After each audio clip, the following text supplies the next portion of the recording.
Now it's for the standard range, Model 3. Oops. Brakes are good. The 2020 Nissan Leaf. I think this may be one of the most underappreciated electric cars on the market right now. I really love this car, and today I am excited to have a chance to take a look at the outside, the inside, take it on the road, and give you my impressions of it.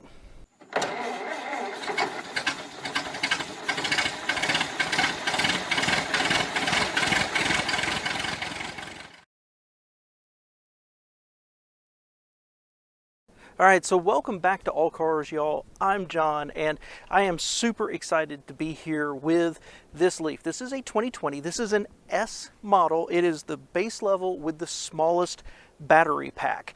And like I said, I think this is pretty underappreciated in the market. Now, anytime I look at a used car, I ask myself two questions. The first is, would I recommend it to others? And the second is, would I be proud to own one? I'm going to answer both those questions here at the end.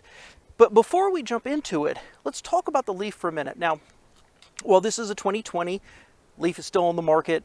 This redesign happened in 2017, but the Leaf actually dates back to 2010. And interestingly, until the end of 2019, the Leaf was the all-time best-selling electrical vehicle in the world.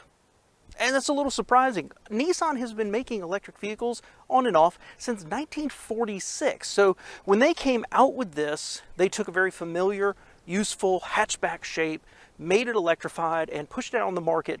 It is interesting to look back at the recent history of electric vehicles and see where Nissan and others and Tesla came from different directions. Tesla went for expensive, high performance, long range that people were willing to pay for. Nissan, with the first generation Leaf, came from the let's make it affordable with small range, and we need to get people over their range anxiety. That first Leaf had a range of about 73 miles, but it still went on to be a really good seller. It looked a little funky, a little Japanese chic, and I really like the style of this one. It has a better range. We'll talk more about it later. It has a lot of great features, and it is a bargain in today's market. This car, brand new, is the cheapest electric vehicle you can buy. It starts at the S model right here with the base battery, about $27,000. So this is a deal of about $4,000 or $5,000 less than the Bolt, and about $17,000 less than a Tesla Model 3. Seems like a bargain. Of course, you lose something there, and that is range. But let's talk about it first. We'll talk more about range while we're inside of it. Overall styling, I absolutely love it. I had a Nissan hatchback for 10 years, and I was absolutely, totally, completely fine with it. It never stirred any passions, but it did everything you ever asked reliably. The interior held up, it had great space, it had good cargo space, it was fine, it was just wonderful. And this reminds me of the grown-up, more refined, electrified version of the same thing. I love this version of the styling, I really do. I like the headlights that lead right into this flying V grille here. I just think it's a really handsome front end with this short little overhang right here. The charger is right here in the front, and I think that's really, really nice. You see a lot of them, like I think the Bolt puts it right here, something like that. The problem is up here at the front, it looks a little weird when you plug it in and take a look at it, you know, to see it charging. But if you think about pulling into a space with a charging port, or if you think about parallel parking, you don't want your charger over here and have to drag it across. Putting it in the center allows you to pull straight into your garage or any number of, I think this is the best location for it. Just looks a little weird, but it's super cool because when you plug this thing in, there's 3 lights on the dash right here, and they show it charging like a cell phone would. It's super, super cool. The owner actually pointed that out to me. He liked it so much. You know, relatively low rolling resistance tires. We'll talk more about the ride when we get in there. But I like some of the bodywork they've got right here, this scallop right here into a kind of a flying V. Pretty basic styling right here with this bend in the middle. But then right back here at the rear door, I really like this right here kind of forming into a shape around the back. Very, very reminiscent of my old one, and I really like it. And a modern touch that you see so much is to black out this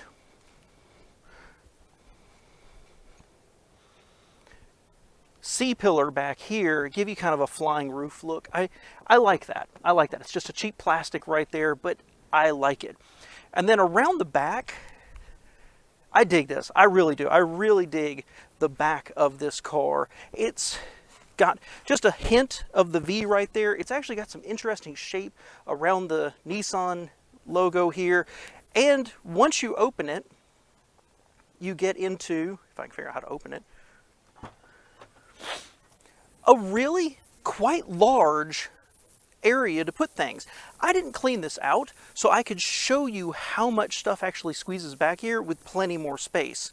It is good enough probably for 9 or 10 grocery bags. The back seats lean down, and it is not flat. There is a step up right there because the battery's under the floor, of course, but it then gives you a little well right here to keep things from rolling around, but you still get a ton more space. Keeping the comparison going, this has substantially more space than a Bolt. And one more thing, let's talk about the remote here. Thoroughly modern. Whoops, walked right past it. It stays in your pocket. The car starts automatically. You can lock, you can unlock. You can actually, interestingly, you can actually lock the car from another button back here beside the tailgate open. Automatic headlights. It's a thoroughly modern car that, even though this is the base level, it's really only missing some of the driver autonomy features, the lane departure or the adaptive cruise control, things like that. This does not feel like a stripper for being the least expensive Leaf. Let's look in the back. Now, to me, Nissans have always had really good back seats. This one is okay. This getting in's pretty easy. It's not a ton of space right here. I can get my fist this way, but not turn sideways. And same thing up above my head. It's just a little tall there. And it's because of this floor. It's because of this battery down here. This is almost flat in. Your feet don't go down. So your knees are a little high. This range, they don't really have anything back here. There's no vents back here. You got a window switch, you know, textured but hard plastic, a little soft, maybe a microfiber right here. That's pretty nice. It's okay. It's just a little low rent, but for the electric vehicle that's at the cheaper end of the spectrum and the most affordable, totally expected. And the touches are pretty nice. Like there's stitching right here that's offset from the fabric. It's just a pretty nice place to be. Now up front, it's more of the same goodness. Lots of black plastic, and it's all pretty hard. The steering wheel is, you know, okay. There's not really much except for the door right here that's really a soft touch. But it's a mix of materials, you know, smooth and more silvery and a little textured. It ends up looking pretty good, but if you really start to pick at it, it looks a little like its price point. Now, once you get inside, it's super comfortable, actually. These seats, the thigh support is a little shallow, just a touch shallow, but they're nicely bolstered, a little firm. They've got this cool texture on them. They do back there on the rear seats too. And there's that stitching I was talking about right there, just offsetting everything. It's really, really nice. I like it. And they're super, super comfortable. Pretty standard Nissan wheel right here with all your controls. Open up that fuel filler up there. Some other options, excuse me. Automatic climate control. Let's get this thing started. It's got an eco mode, and this is regenerative braking right here. This is super aggressive, and that's the instruction manual for the gear shifter. Now this is really cool because I actually thought it was a twisty like the Fords, but here, put your foot on the brake, that's drive, that's reverse, and you hear that?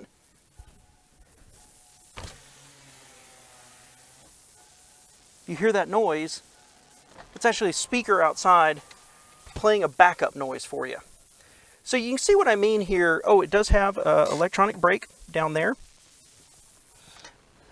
You know, nicely shaped plastics, but still a lot of plastic. I like the infotainment area. It's not ginormously huge, but things like the Tesla get overly large. But this is nice and simple.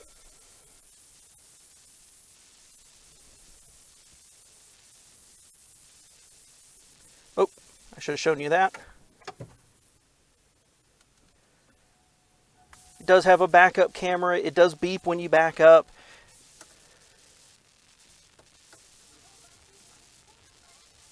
You know, it's pretty receptive. It's pretty responsive. You can switch to Bluetooth. I'm not connected to this, so I'm not going to show you. But in playing around with it, it is pretty responsive overall. Just a little on the small side, and maybe just a little, like the resolution isn't quite there compared to some of the other ones I've seen. Back around the dash, I like this sculpting right here. I like this use of a different material here, and a tiny little glove box down there. It's just a super nice place to be. Now, I want to show you here because this is interesting.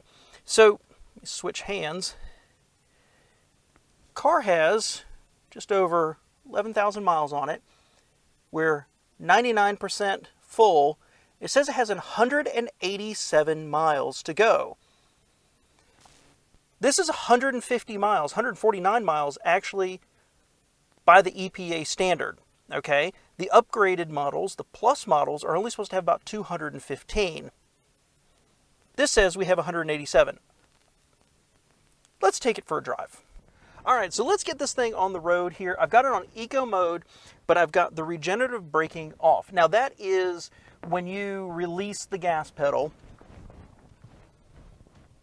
it slows the car down. In fact, this thing will hold it at a stop without you ever touching it. And that's what he uses mostly around town is eco mode, and he gets this great gas mileage, this great range, right, of 187 miles. This car is way peppier than you would expect. It's got about 150 horsepower, which shows it as being at the lower end of the spectrum, but it feels peppier than that. It really, really does. It rides pretty good too. The big complaint the owner had, and I kind of sensed it, is it's very low to the ground. And so you do have to be aware of things like speed bumps and things like that. But watch this.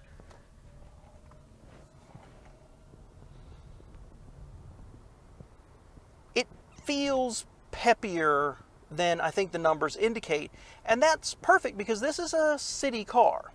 This is meant to be cruised around in the city. The owner was saying, as I was saying, is if you fill this up with people, you have to be careful for potholes because this will bottom out. It's like the suspension is not tuned for the weight of the actual car itself. It's just burdened by the weight of itself. But it doesn't really feel it behind the wheel.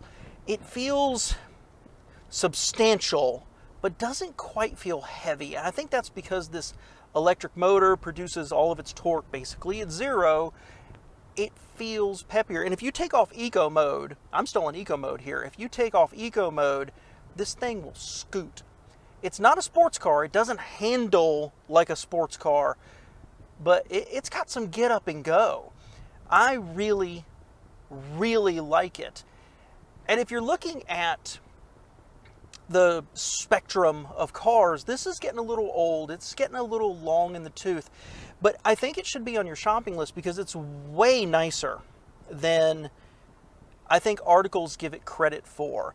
It is criticized for its lower range. It is criticized for the type of charging port it has. It's less common. It's slower than more common ones out there.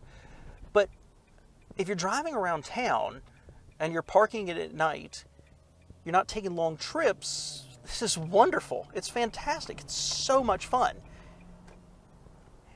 He did say that, talking about range some more, while this is rated at, let's say, 150, he's getting about 173 or so. During the winter, when he's running the heat, or during the summer, if he's running the AC, about 150 is what he gets. The range really suffers if you get on the interstate and you're trying to do like 70, 75 miles or something like that. Your range will drop down to about 80. So this is not a road trip car. You would be stopping every hour or so to put juice in this thing. There's better cars for that, let's put it that way.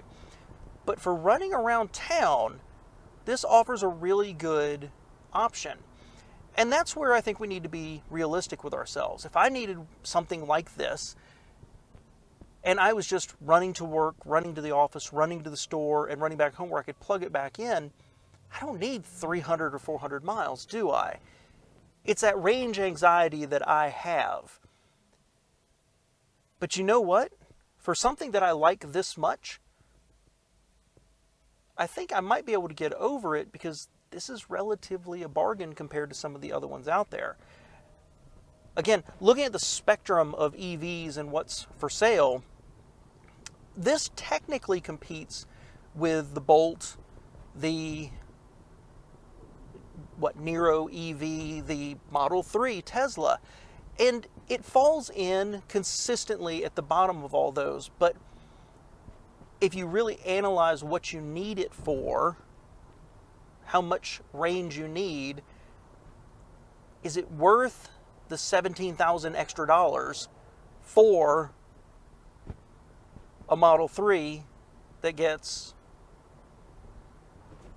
70 miles more range? I don't know. I don't think so. Not for me anyway. Let's put it that way. I'm going to turn the e-pedal back on because it's a unique feeling. It's a little annoying at super, super low speeds, but it does slow you down on the takeoff. This felt more gentle, but I like that. You know, not a problem. But what's cool is I get up to the speed limit and I take my foot off. Look at how aggressively it slows down. That was 10 miles an hour in those few seconds. And of course you get a graph over here where you can see it recharging. That's pretty cool too. Because I'm driving this without the AC on, I don't have the radio on, it's just me and the camera, there's a pretty pronounced whine from the motor, the single motor up there. Gets a little old after a while, but absolutely not obnoxious, and I think if I turned the radio on, it'd be just fine. So that's the Leaf, and I've got to answer those two questions that I ask. One, would I recommend it to others? Two, would I be proud to own it myself? And I'm going to answer these in two reverse order. Okay? The first is, would I be proud to own this myself? Abso-freaking-lutely. I love this car. It feels like almost every other Nissan hatchback I've ever driven. It's got a ton of versatility back here. The seats are comfortable. It's pretty comfortable inside. Slightly narrow, elbow to elbow. Back here, the floor being high is a little noticeable at first, but once you're in it, it's incredibly comfortable. I like the style of the dashboard. I like basically everything about this car, and I think that the materials they're using are good quality, keeping in mind the price of the car. Absolutely, I would love to use this. I would use it as a daily driver without hesitation. Let's answer number one. Would I recommend this to others? And I think the answer is yes, as long as you keep the limitations of this car in mind. It is not the most powerful. It does not have the longest range, does not necessarily charge the fastest. It doesn't have all the available tech on it. But it's a bargain. And it's not a stripper. It doesn't feel like you've neglected yourself in the process. The range is something I can never quite get out of my head. But again, real life experience from this owner, he gets better range than what the EPA estimates. If you need 350 range out of your EV, this is not the car for you. But if you are truly going to work, going to the doctors, going to the grocery store, running to Walmart, this might be perfect. It's eminently comfortable. It's got a pretty good stereo. I like everything about it, and its utility. It isn't as sexy as a Tesla Model 3. It doesn't have the panache of a Model 3. And I think that's why this is largely forgotten in the marketplace. But you can't get over the fact that for real world application, real world how we would use these cars on a day-to-day basis before we have to take that trip to grandma's, this is exactly what we need. And I absolutely love it. If you're looking for an EV, if you're looking for entry into an EV, you want to enter the EV world, don't forget this. This is very, very well reviewed, well regarded, considered reliable, considered extremely reliable, and it's kind of a bargain, and it's got more than everything, more than the range you would need on a day-to-day basis. It's got everything. And I just don't think people give it the credit it deserves. Let me know your thoughts below. Thanks for being here.